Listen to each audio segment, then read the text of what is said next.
Bien, ya estamos de regreso tras la pausa comercial en Canal 2 en Radio Chilena FM. Nos acompaña el profesor y geógrafo José Ruiz Pacheco para hablar de lo que ha acontecido en estas últimas jornadas con esta seguidilla de temblores que hubo en la zona central de nuestro país. ¿Cómo está, profesor? Bienvenido. Muy bien, gracias. Yo estoy realmente agradecido de que me hayan invitado y un poco también justamente para entregar la información a la gente, porque a veces la gente se preocupa bastante, pero analizando desde la ciencia a lo mejor puede quedar un poco más tranquila. Hablemos un poco de eso. ¿Se trata de un enjambre sísmico para ir ya derribando algunos mitos? Bueno, normalmente cuando sale un enjambre sísmico, cuando pasa alrededor de una semana mínimo, o sea, deberíamos esperar unos días más. Recuerda que esto va a ocurrir el día domingo recién, hasta el próximo domingo. Si se mantiene, digamos, cierta tendencia, podríamos estar hablando de este enjambre sísmico, pero por los datos que tenemos hasta ahora, es solamente un hecho aislado, aunque no normal. Hablemos también de la cantidad de sismos. Se habla mucho que es bueno que tiemble mucho para liberar energía y así, en un eventual gran sismo, este sería de mayor magnitud. ¿Es tan real eso o definitivamente es falso? Bueno, tenemos que entender de que hay una magnitud que se va generando producto de una presión, una enorme presión que se dan entre las placas tectónicas. Entonces la teoría de placas nos dice de que cada cierto tiempo esto va a empezar a generar obviamente un movimiento de la Tierra. Este movimiento nosotros estadísticamente lo podemos establecer para nuestro país, para Chile. Anualmente serían un poco más de 7.000 sismos. Entonces uno dice, wow, una buena cantidad, ¿cierto?, de sismos. Por lo tanto, si lo traducimos en forma diaria, que Chile tenga 20 sismos, incluso un poco más, no sería extraño. Extraño sería que no tuviéramos sismos durante el día. Por lo tanto, en ese sentido la gente debe estar tranquila, entendiendo de que es parte de la dinámica que se tiene, por ejemplo, en el caso de las lluvias. Si nosotros decimos de que el próximo año esperamos de que llueva, la gente va a decir, bueno, obvio, porque está dentro de lo normal de que llueva, sobre todo en los meses de, no sé, de junio, julio. Pero para el caso de los sismos, obviamente que se demora un tiempo más, sería normal entonces que se tenga esta dinámica de los sismos. Bueno, para ir ya más preciso en la materia, se habla de 7.000 sismos en un año relativamente normal, más de la mitad no son perceptibles, pero exacto, para tener esa liberación que uno dice, ojalá que tiemble mucho para que finalmente el temblor sea mayor, sí, ahí tendría está que ser más de 7.000 sismos. Claro, lo que pasa es que el tema de la presión, que se da aproximadamente entre 6 y 8 centímetros por año, que es más o menos lo que demora en crecer una uña, por ejemplo, uno obviamente eso no lo percibe. Pero si tú te das dando cuenta de que, claro, en un año estamos hablando de 6 centímetros, pero en 100 años eso ya pueden ser 6 metros. Entonces un desplazamiento de 6 metros requiere obviamente de un movimiento que suelte esa presión, ¿ya? Y obviamente ese movimiento mayor es lo que nosotros conocemos como un terremoto. Por lo tanto, el movimiento puede ser de presión, pero también de una cantidad de terreno que va a ceder frente a esa presión. Es como soltarle, digamos, a la olla a presión, soltarle ese vapor.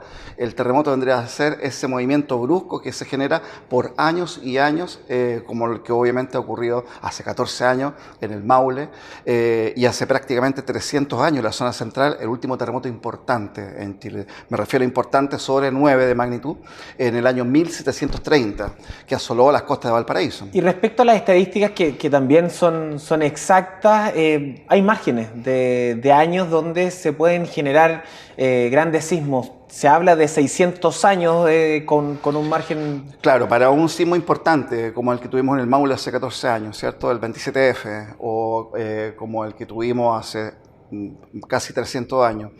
Hay un rango, ¿ya? La ciencia dice dos cosas. Del punto de vista de la ubicación, que donde han habido eventos importantes, ¿ya? Como obviamente el que han habido acá en la zona central, es lógico que vuelvan a suceder en ese lugar. ¿Por qué? Porque se dan las condiciones geológicas para ello, ¿ya? Hay zonas en el mundo donde las condiciones geológicas no se dan para que se generen sismos. En Brasil, por ejemplo, en la zona norte de Brasil, hay ciertos conglomerados en donde si uno dice te tengo mucho miedo a los temblores, si uno vive ahí no los va a sentir y van a pasar años a años y no los va a sentir. Pero el caso de Chile, en una zona de subducción, de convergencia, en donde se tiene esto todo el año, en todo el territorio nacional, la lógica es de que sí suceda. Ahora, ¿dónde pueden suceder con mayor frecuencia? En ciertas zonas que podemos decir que son coyunturales, denominadas fallas, en donde dado de que el territorio ya tiene una frecuencia, estos lugares pueden ofrecer una mayor frecuencia definida obviamente por estas fallas. Y es lo que podríamos tener nosotros en la zona de Algarrobo, Altavo, o un poco más al sur en lo que es Navidad, Matanza, donde normalmente cuando uno dice se ha sentido un sismo, probablemente sea o en Navidad o sea en Altavo y Algarrobo, y lo que nos sucede a nosotros en esta zona central. No obstante eso, puede ocurrir en cualquier parte del territorio nacional. Y el rango es 200 a 600 años para un evento de mayor magnitud. O sea, un evento que puede traer no solamente un terremoto, sino que también probabilidad alta de un tsunami. En su experiencia como profesor y también como geógrafo, también va quedando la percepción de los alumnos, en este caso, de un sismo que se va perdiendo en el tiempo.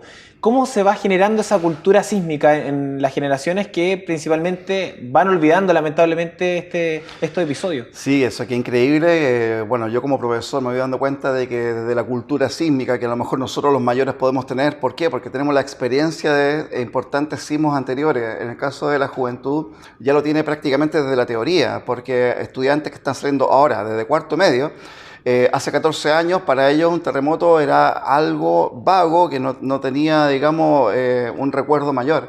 Entonces les queda solamente como una teoría, ¿ya? Y todo lo que conlleva el cuidado, el manejo, de lo que significa el riesgo, obviamente que va disminuyendo. Entonces ahí yo creo que tenemos una gran misión desde la educación, pero también desde la política, desde las autoridades.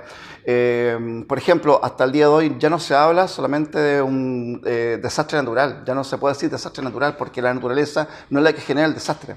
Somos nosotros los que podemos entender de que la naturaleza nos genera un riesgo, ahí sí, un riesgo natural. Ese riesgo va a depender también de cómo nosotros lo manejemos como sociedad. Entonces el desastre no va a depender solamente, no es que sea malo, digamos, la tierra, la naturaleza. Somos nosotros los que a lo mejor nos damos la respuesta adecuada. Y ahí es donde tú, justamente con tu pregunta, se genera cómo nosotros debemos educarnos. Normalmente a mí se me dice, ¿cierto?, desde la educación, cuando yo quiero transmitir esto con la mayor tranquilidad de la ciencia, pero no deja de, obviamente, generar un poco de inquietud esto del estudio de los terremotos. Pero si nosotros tuviéramos una mayor conciencia frente a esto y pudiéramos responder a lo mejor con pequeños pasos, porque de repente preguntamos a las casas cómo está el kit de emergencia, a lo mejor eso después del terremoto era muy importante, pero ahora que han pasado más de 14 años, a lo mejor ese kit de emergencia puede estar guardado y las cosas a lo mejor ya están o no están derechamente. Y requiere eso de que nosotros lo tengamos como una cultura.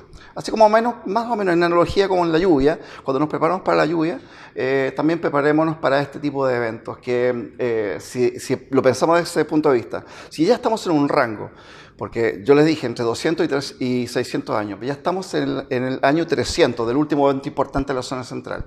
Si ya estamos en el rango, no sería raro que ocurriese un evento importante.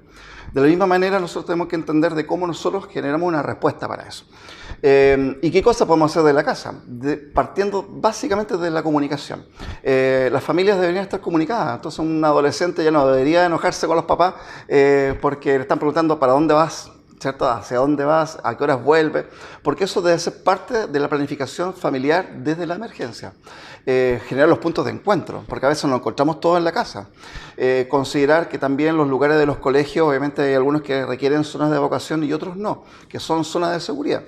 Y que esa comunicación con los apoderados y con los estudiantes, obviamente también con los profesionales de la educación, tienen que ser constantes, ¿ya? Y afortunadamente nosotros tenemos planes ya que se mantienen, que fueron ya de respuesta de lo que ocurrió del último terremoto, pero tienen que seguir siendo actualizados normalmente cada un año. Y eso es justamente lo que hemos hecho acá en San Antonio y esperamos que se mantenga también. Bueno, para eso son también estas entrevistas. Muchísimas gracias, profesor. Gracias a ustedes. Profesor y geógrafo José Ruiz Pacheco nos entrega más detalles también de estos fenómenos que de vez en cuando nos alertan y que siempre tienen que estar presentes principalmente en las familias para saber qué hacer en caso de una emergencia. Nos vamos a una pausa comercial y ya regresamos con ustedes.